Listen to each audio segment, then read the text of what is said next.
नमस्कार विद्यार्थियों।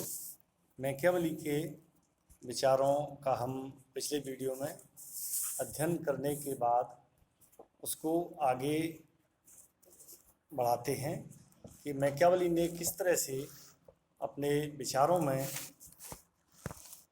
जो उनके व्यक्तिगत विचार हैं वह कितने प्रभावशाली या किन किन बिंदुओं को समाहित करते हैं, उस संदर्भ में हम अध्ययन कर रहे थे।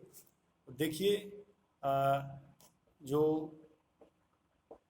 नैतिकता, धर्म और मानव प्रकृति या व्यक्तिगत जो विचार हैं उनका समेकित अध्ययन, उस क्रम में जो अगला बिंदु है साध्य और साधन का विचार। साध्य और साधन का विचार से यहाँ तात्पर्य है कि उद्देश्य की प्राप्ति, एक टारगेट या निश्चित गोल होना चाहिए। साध्य जो राजा के द्वारा या एक शासक के द्वारा अपेक्षित है, जनता वहाँ की चाहती है, उसकी मनोदशा को देखते हुए उस साध्य की पूर्ति हेतु राजा को हमेशा तत्पर रहना चाहिए, शासक को हमेशा उसके लिए उद्यत रहना चाहिए। और साधन का जो विचार है, साधन यानी किसी भी साध्य की प्राप्ति के लिए हमें कुछ माध्यम चाहिए या हमें वहाँ तक जाने के लिए कोई कन्वेंस चाहिए, साधन चाहिए जिसके माध्यम से हम उस माध्य को या उस साध्य को प्राप्त करें। माध्यम, माध्य, साधन, साध्य, तो ये एक दूसरे से समझने के लिए समानार्थी शब्दावली है। तो मैकियावेली कहते हैं कि पाप, पुण्य, धर्म, अधर्म, लोक, परलोक, अच्छा, बुरा, शत्रु, मित्र आदि के विचार डरपोक मनुष्यों की विचार होते हैं। राजा को इनका दास नहीं मानना चाहिए। राजा को सदैव यह मानना चाहिए कि उसे अपनी शक्ति सबसे ज़्यादा स्थिति में प्राप्त है या वह सबसे ज़्यादा शक्तिशाली है। अगर नहीं है तो उसको अपनी शक्ति को बढ़ाने के लिए प्रयास करने चाहिए।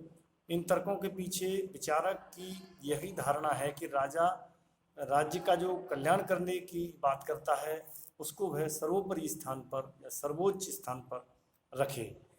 इसलिए इस मार्ग में नैतिकता और धर्म का बाधक बनना अनुचित माना गया है मैकियावेली के अनुसार।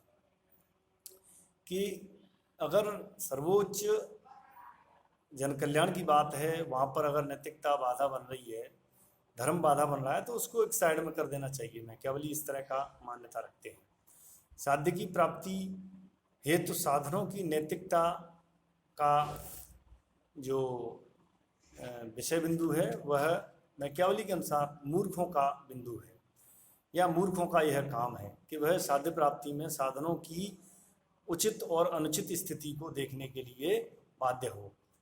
यानी हमें अपने कार्य प्राप्ति के लिए साध्य प्राप्ति के लिए किन्हीं साधनों का हमें अनुचित उचित प्रयोग में लेना हो, लेकिन हमें अपने उद्देश्य को प्राप्त करना मैकियावेली के अनुसार सर्वाधिक श्रेष्ठ या श्रेयस्कर माना है, सर्वोच्च स्थान दिया है।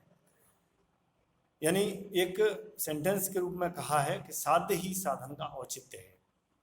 जो भी तुम्हारा टारगेट है वह उस साध्य का ही लेजिटिमेशन या उसका निर्धारण करता है, उसकी वैधता को निश्चित करता है। वह मूल रूप से यह दिखाई देना चाहिए कि हमारा साध्य कैसा है। साध्य हमारे हाथ में है, हमारे सामने है, हमारे कब्जे में है, नियंत्रण में है, तो हमारी व्यवस्था पूरी तरह से मनोकामना भरी होगी एवं वह सभी के लिए कल्याणकारी होगी।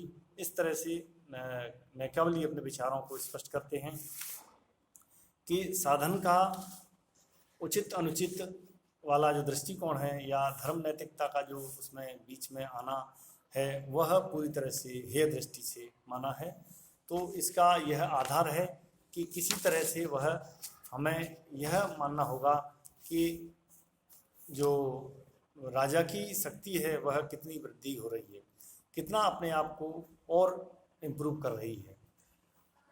फिर इसी दृष्टिकोण के अंतर्गत हम जब बात करते हैं कि मैकियावेली का जो धर्म के क्षेत्र में दृष्टिकोण है वह राज्यों को यदि शक्तिशाली बनाने का मानता है तो राजा उस धर्म सत्ता को अपने अधीन रखे, यानी वह धर्म ऐसा हो जो राजा के अधीनस्थ हो।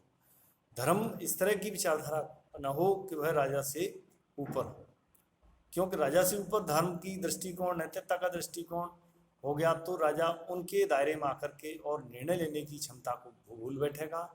उनको निर्णय लेने के लिए एक तरह से कमजोर स्थिति होगी और इन स्थितियों के आने से वह निर्णय लेने में अक्षम होगा और वह अपने कार्य सिद्धि में या साध्य प्राप्ति में असफल साबित होगा। तो इस तरह से मैकियावेली कहते हैं कि स्त्री जन्म से रोमन कैथोलिक होने के बावजूद भी ईसाई धर्म के प्रति उदासीन था। मैकियावेली जो बताते हैं इसमें कि रोमन कैथोलिक होने के बावजूद ईसाई धर्म के प्रति उदासीन थे। मैकियावेली ईसाइयों ने लोगों की अत्याचारी और अन्याय का शिकार बनाया है। ईसाइयों ने लोगों को अत्याचारी और अन्याय का शिकार बनाया है, इस तरह का विचार इनका है। मैकियावेली ईसाई चर्च का परम शत्रु था और पोप के विरुद्ध मैकियावेली के 3 प्रमुख आरोप थे। यानी पोप चर्च के बारे में जो विचार हैं या धर्म संबंधी जो विचार हैं वह मैकियावेली के बताते हैं कि इटली के बासिंदे आध्यात्मिक और अनैतिक हो गए थे, ये कारण था। दूसरा है चर्च के कारण इटली अनेक छोटे राज्यों में बंट गया था। पोप ने इटली के प्रदेशों पर आधिपत्य कर लिया था, लेकिन उनको अपने अधीन रखने की उनमें कोई शक्ति या क्षमता नहीं थी। ये 3 बिंदु पोप और चर्च के स्पष्टीकरण के स्पष्ट बिंदु हैं। मैकियावेली चर्च से न तो घृणा करता है और न ही अस्वीकार करता है। वह तो ईसाई धर्म का विरोधी था। मैकियावेली धर्म को राज्य से अधिक महत्वपूर्ण मानता था। वह इटली में धर्म का वैसा ही राजनीतिक उपयोग चाहता है जैसा कि रोमन जनता में किया गया था। वह चर्च के प्रति व्यवहारिक दृष्टिकोण का अवलंबन या सहारा लेता है। राज्य को शक्तिशाली बनाने के लिए धर्म को शक्तिशाली शस्त्र मानता है। उनका विश्वास है कि शासक इस अस्त्र का प्रयोग जनता को नियंत्रण में रख सकता है और साथ ही अपने राज्य को संगठित रूप प्रदान कर सकता है। इसका कारण यह है कि धर्म सभी व्यक्तियों के हृदय में भय उत्पन्न करता है। यानी धर्म को ये मानते हैं कि यह भय की स्थिति को उत्पन्न करता है और व्यक्ति उस भय के कारण अपने विकास को अवरुद्ध कर लेता है। वह मार्ग उसकी मानसिकता के कारण, उसके उस बंधन के कारण अवरुद्ध हो जाता है और वह व्यक्तियों को एकता के सूत्र में बांधता है। शासक ईश्वर के डर के बारे में विभिन्न सिद्धांतों का प्रचार कर सकता है। उसे इस बात से कोई प्रयोजन नहीं होना चाहिए कि यह सिद्धांत गलत है या सही। मैकियावेली ने इस प्रकार धर्म और नैतिकता का बंधन नहीं किया है। धर्म और नैतिकता को राज्य के बंधन में रखकर उन्हें राजनीति का अनुगामी बनाया। राज्य को वह धर्महीन नहीं बल्कि धर्मनिरपेक्ष, आचारहीन नहीं बल्कि आचारगत बाधाओं से मुक्त देखना चाहता है। यानी यहाँ पर उन्होंने धर्म और नैतिकता को थोड़ा सा संयोग बनाने का प्रयास किया है, लेकिन उनकी जो बुराई है उनको भी बताया है कि भय का माध्यम बनेगा, उससे विकास अवरुद्ध होगा और राजनीति का जो अनुगामी करने वाला बिंदु है वह उसको धर्मविहीन या धर्महीन बनाने की स्थिति में धर्मनिरपेक्ष यानी पूरी तरह से आधारहीन धर्मनिरपेक्ष नहीं बताते हैं, लेकिन आचारगत बाधाओं से वह मुक्त रखना चाहते हैं। डनिंग ने इस संबंध में लिखा है, मैकियावेली अधार्मिक न होकर धर्मनिरपेक्ष हैं। वह राजनीति में अनैतिक न होकर नैतिकता निरपेक्ष हैं।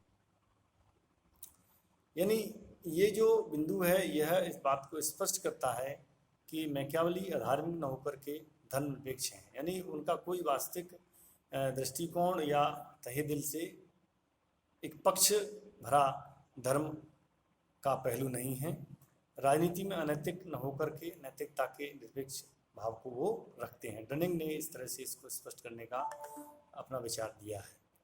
तो ये जो विचार है यह अपने आप में यह स्पष्टीकरण करता है कि जो मैकियावेली का विचार है वह राज्य की सुरक्षा को अधिक महत्व देने की ओर जागृत होता है। इसलिए वह राज्य के कार्यों को राजनीति व धर्म की बाधा के रूप में नहीं देखना चाहता।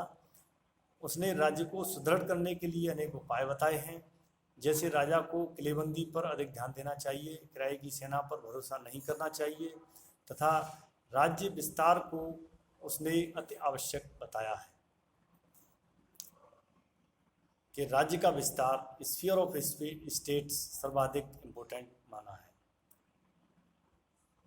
अब धर्म और नैतिकता का जो राजनीति से पृथक्करण करने का जो किया है उसके बारे में जो अगला हम बिंदु है वह अगले व्याख्यान में लेंगे। धन्यवाद।